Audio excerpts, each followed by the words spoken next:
बिस्मिल्लाहिर्रहमानिर्रहीम। मैं आपको अपने इस चैनल CS लर्निंग हाउस में वेलकम करता हूं।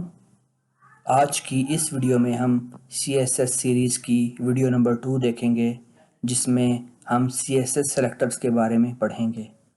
लेकिन उस तरफ जाने से पहले अगर आपने मेरे इस चैनल को अभी तक सब्सक्राइब नहीं किया तो काइंडली इसे सब्सक्राइब कीजिए और बेल आइकॉन पर क्लिक कीजिए ताकि फ्यूचर में अपलोड होने वाली वीडियोस की नोटिफिकेशंस आप बर वक्त हासिल कर सकें। तो चलते हैं आज के टॉपिक की तरफ।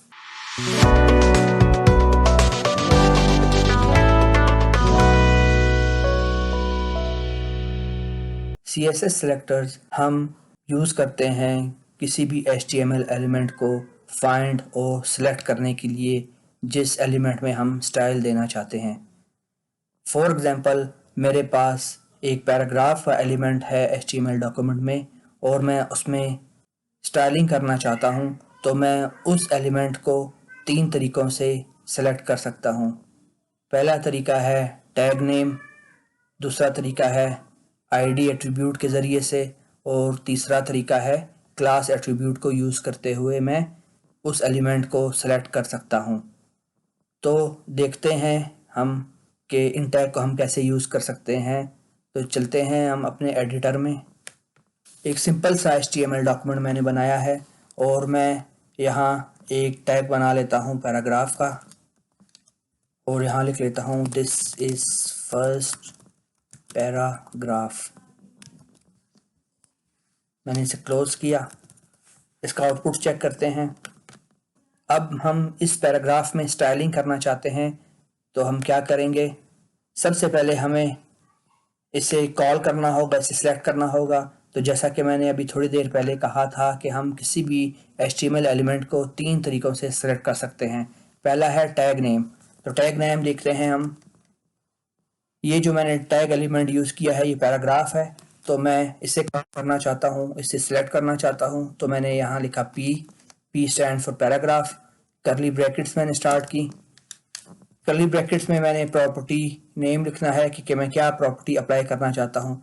सबसे पहले मैं ये चाहता हूँ कि ये जो पैराग्राफ मैंने लिखा है ये सेंटर में आ जाए, तो मैं प्रॉपर्टी नेम यूज़ करूँगा टेक्स्ट अलाइन और इसकी जो वैल्यू होगी वो होगी सेंटर।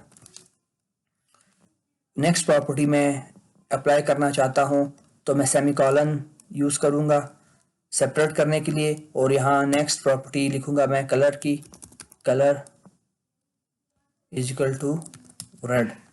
मैंने इसे सेव किया। ब्राउज़र में जाकर मैंने रिफ़्रेश किया तो आप स्क्रीन में देख सकते हैं पैराग्राफ की स्टाइलिंग हो गई है, वो सेंटर में भी आ गया है और उसका कलर भी रेड हो गया है।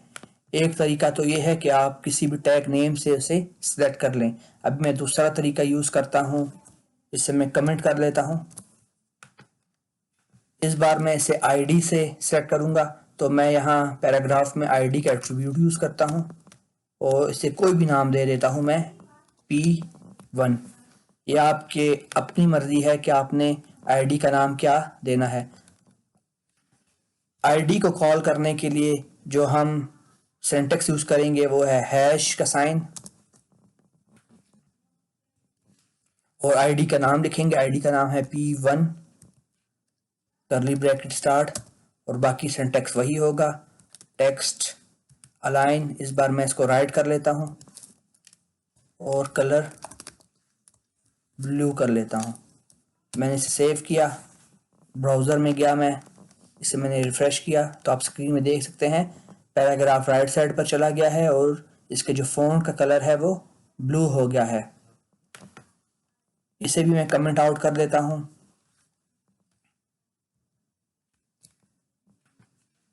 थर्ड तरीका जो होता है किसी भी एलिमेंट को सेलेक्ट करने का वो है क्लास के एट्रीब्यूट का। तो मैं यहाँ क्लास का एट्रीब्यूट ऐड करता हूँ क्लास, और क्लास का नाम मैं वही दे देता हूँ P1 या जो आपकी मर्जी हो वो आप दे दें। क्लास को कॉल करने के लिए हम यूज़ जो करेंगे सिंटैक्स वो है डॉट, क्लास का नाम P1 और बाकी वही सिंटैक्स होगा text align centre colour green. इसे मैंने सेव किया, ब्राउज़र में आकर मैंने इसे रिलोड किया तो आप स्क्रीन में देख सकते हैं टेक्स्ट सेंटर में आ गया है और जो कलर है फ़ॉन्ट का वो ग्रीन हो चुका है। तो इन 3 तरीक़ों से हम किसी भी HTML एलिमेंट को सेलेक्ट कर सकते हैं। एक और चीज़ यहाँ देख लेते हैं। मैं यहाँ इसे सिर्फ टैग नेम यूज़ करता हूँ और यहाँ मैं इनको रिमूव कर देता हूँ और जो मैंने पहली सेटिंग की थी उसे सेलेक्ट करता हूँ। मैं यहाँ मज़ीद पैराग्राफ लिखता हूँ।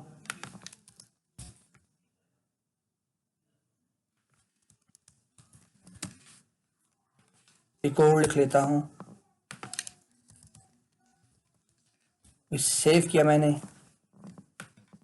ब्राउज़र में आकर रिलोड किया तो आप स्क्रीन में देख सकते हैं 3 पैराग्राफ आए हैं और 3 के 3 पैराग्राफ में वही सेटिंग अप्लाई हुई है जो हमने टैग नेम में सेट की है। अब मैं चाहता हूं कि इन 3 में से सिर्फ पहला पैराग्राफ है उसमें सिर्फ ये जो है मैंने सेटिंग जो स्टाइलिंग की है वो अप्लाई हो। तो उसके लिए मुझे क्या करना होगा, मुझे यहाँ क्लास का एट्रीब्यूट यूज़ करना होगा, क्लास P1 क्लास P2 और क्लास P3। इसे मैंने सेव किया। अभी जाकर चेक करते हैं कि इसका आउटपुट क्या है।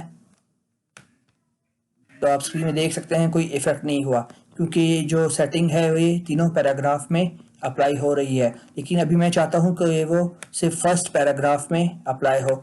तो मैं क्या करूंगा, यहाँ पैराग्राफ सेलेक्ट करके किससे टारगेट करूंगा, पहले वाले HTML एलिमेंट को टारगेट करूंगा।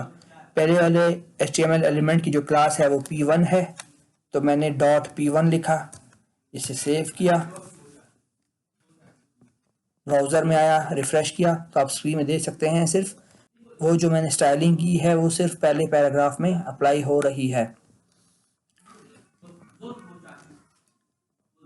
इसी तरह मैं मज़ीद कुछ एलिमेंट लिख लेता हूँ और इससे पुरानी वाली सिचुएशन में ले आता हूँ वापस और यहाँ क्लास के एट्रीब्यूट को रिमूव करता हूँ। मैं एक और टैग यूज़ करता हूँ H1 का, this is heading H1 close. एक और हेडिंग यूज़ करता हूँ H2, this is second heading H2। इसे मैंने क्लोज किया, रिफ़्रेश करता हूँ तो आप स्क्रीन में देख सकते हैं कि हेडिंग्स का जो टेक्स्ट है वो ऐड हो चुका है। अभी मैं ये चाहता हूँ कि जो मैंने पैराग्राफ में स्टाइलिंग की हुई है वही स्टाइलिंग मैं H1 और H2 में भी करूँ। तो उसके लिए मैं क्या करूँगा, इसी कोड को मैं कॉपी कर लेता हूँ टाइम बचाने के लिए। H1 के लिए मैंने ये कोड लिखा